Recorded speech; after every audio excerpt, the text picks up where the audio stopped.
Hello there, my name is Mr. Phillips and I'm the Joint Head of PE here at Wigston Academies Trust. I'm here today to talk to you and create this video about the Sports Studies course that's on offer at Key Stage 4, and for those people in Year 9 thinking about their options going into Year 10 and Year 11. Mr. Dandolo, the other Joint Head of PE, has created a video about the GCSE PE course, so that might be worth having a look at as well. Okay, so I'm going to share my screen with you just to go through a little bit of information about the course. Okay, so the Sports Studies course will run for 2 years.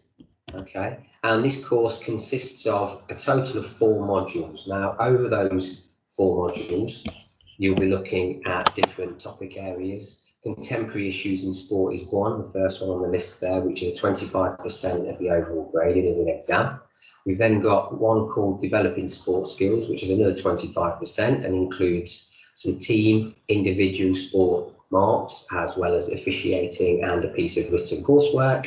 We've got a sports leadership module, which has got one practical element where students will do some leadership with students of the same age or younger if they choose to, and also a few coursework elements in there as well. And then there is also a sport and media module, which is 5 pieces of coursework in total.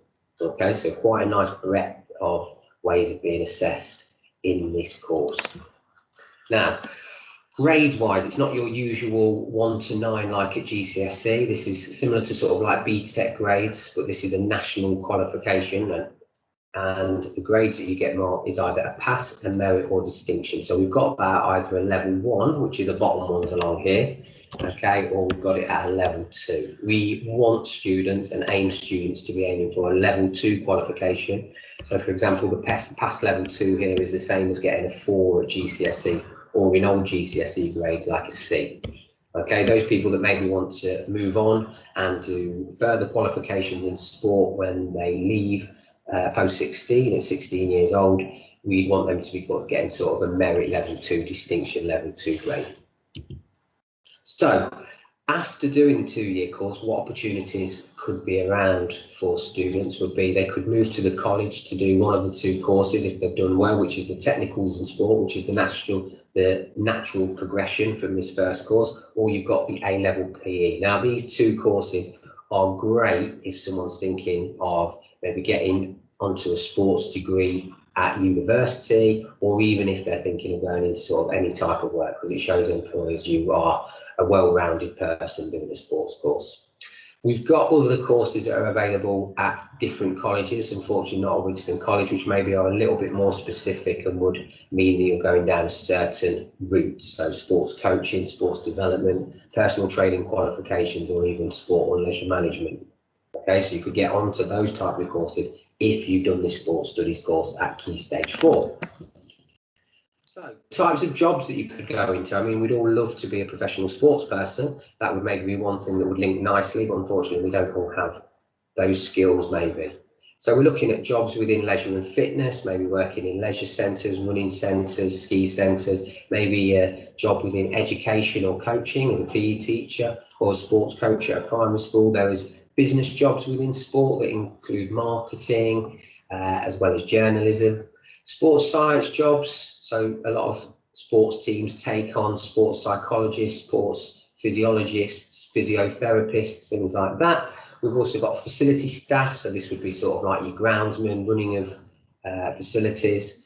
We've got sports development, which is about getting more people involved in sports, so maybe jobs within local councils or for particular national governing bodies like the FA or England Netball to try and get more people involved in sport. And then there are administration jobs within sport as well. Again, these can be not just at specific national governing bodies, but again, maybe at council and things like that in sports development and directors of sport. Okay, so basic rundown of this course. Sports studies course really does suit those people who are maybe love sport, okay, but maybe aren't so good at sitting exams. Maybe they aren't in higher sets for English and science, because they're going to get a lot more support in this course because of the coursework element. Okay, now the GCSE, as Mr. Dandelow will have said, is an exam-based course, and the pressure comes down to all the work that students produce over 2 years. This, they are assessed throughout the courses. In total, there are 9 pieces of coursework.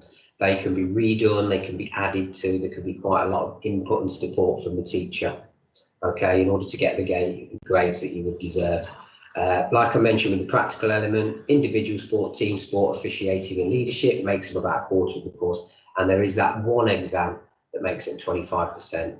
And if, unfortunately, you didn't do it very well, there would be the opportunity to retake that exam, which you wouldn't have with the GCSE course. This is still seen as a very good course. It isn't any worse than GCSE PE course. It just suits different types of learners.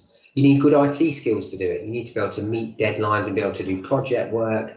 Okay, and that basically sums up our sports studies course. I would love if any of you have got any questions about the course or anything to do with Key Stage 4 PE or sport, please get in touch with the school, ask for Mr. Phillips or Mr. Dandelow, and we will give you more information.